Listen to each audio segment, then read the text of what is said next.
We begin with Speaker Pelosi. Speaker, both sides say yesterday's meeting was the longest, most productive one you have had, including Secretary Mnuchin, who will join us shortly. So tell us what progress was made and broadly what sticking points remain. Well, thank you so much for focusing your opening on the actual virus.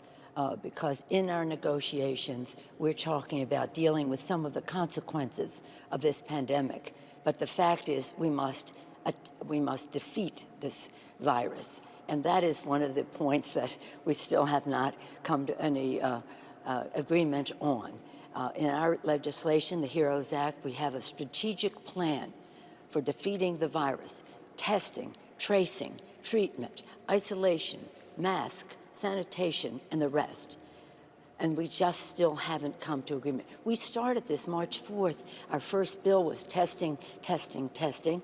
Our most recent big bill with the expansion of the PPP was about testing, testing, but it still has not been implemented by the administration. If we're going to open our economy and have our children be in schools, we have to defeat the virus. And that is one of the contentious issues that we have to deal with yet. And Madam Speaker, Democrats did turn down offers of a short-term extension. This is what Secretary Mnuchin said about that yesterday. There's clearly a desire on their part to do an entire package. We are willing to deal with the short-term issues and pass something quickly and come back to the larger issues. So we're at an impasse on that. So what do you say to those 30 million Americans who are now without federal unemployment help? Well, I say to them, talk to President Trump. He's the one who is standing in the way of that. We have been for the $600. They have a $200 proposal, which does not meet the needs of America's working families. And it's a condescension, quite frankly, because they're saying, really don't need it. They're just staying home because they make more money at $600. So the idea that they made a proposal is really not actually factual. House Majority Leader Steny Hoyer was asked this week if you might be willing to settle for a smaller amount than the $600 in federal aid to the unemployed. And he said to say that it's $600 or nothing, no, that is not what we are. So anything less than $600 is not a deal breaker? No, the fact is that the amount of money that is given as an enhancement for unemployment insurance should relate to the rate of unemployment. So as that goes down, then you can consider something less than the $600. But in this agreement, it's $600.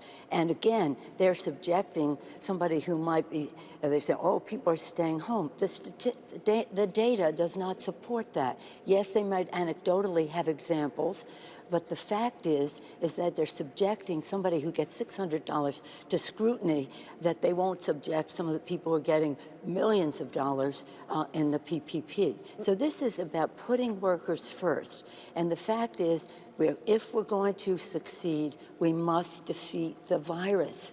So I want to go back to that testing. $600 and people staying home. Hoyer also said that there is an argument to be made that the additional $600 in federal assistance is, as some Republicans have argued, a disincentive for some to go back to work. Do you think there is any validity to that? No, I have the statistics. Since then, we have seen the statistics from Yale University and the rest. Overwhelmingly, this is making a difference. It's keeping people out of poverty. And actually, with all due respect, you are talking about statements that Leader Hoyer made that he has elaborated on since then. But the $600 is essential. But it's essential for America's working families. And again, to condescend, to disrespect their motivation is so amazing how insistent the Republicans are about a working family and their $600 and how cavalier they are about other money that is going out.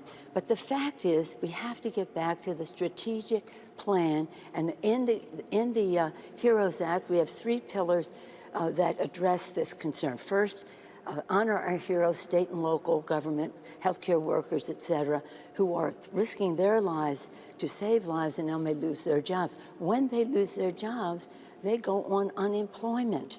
So we really need to support state and local government to cover the expenses they have from the coronavirus, but also the fact that it's going to add to the unemployment ranks, and that costs money as well.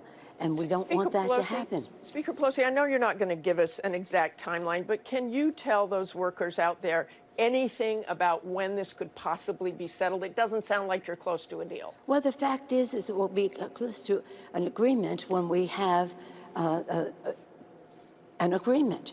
And it isn't, I mean, the fact is they put on the floor the end of this week in the Senate $200. So when you say, well, you end up doing the $600, they have no support for that in their party. We are unified in our support for the $600. They are in disarray on many of their members in the Senate. Republican members don't want any addition.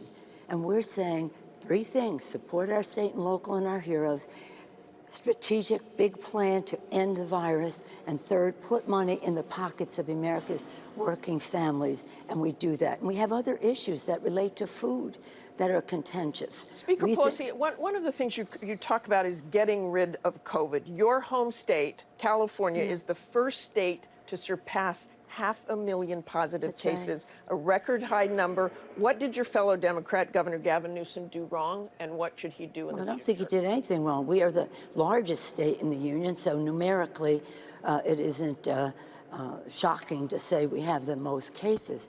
But we're very proud of our governor, Governor Newsom. He contained and controlled how this spread in the beginning. Some people in the state wanted to open up, and we're a large state. We have great diversity of opinion on what should happen in different regions.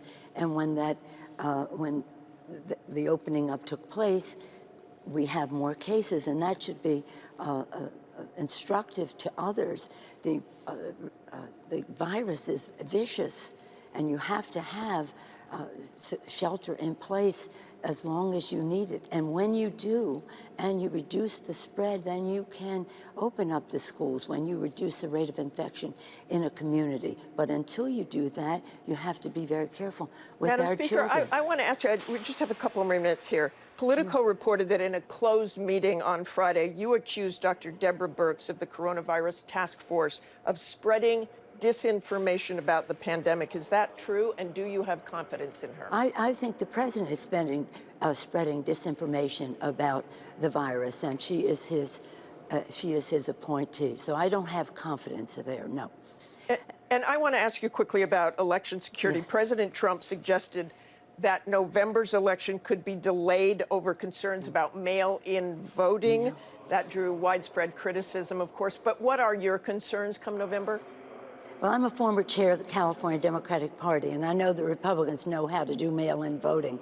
They always would prevail when the mail-in votes came in. But I think it's important for you to know, Martha, that in the most recent election we had in California, spring special election, that the president's son, Donald Trump Jr., and his daughter-in-law both did robos and ads saying to Republicans, mail in your ballot. It's important for you to mail in your ballot. So they were talking about mail-in voting at this most recent election.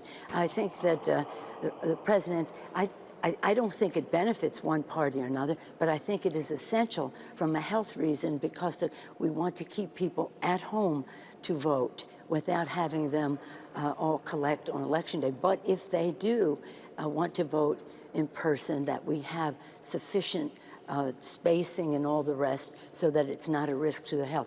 People should not have to choose between their health and their vote. Okay, and that's very important. Thank you very much for joining us this morning. Thank you, Martha. Speaker. Wonderful to be with you always. Thank you.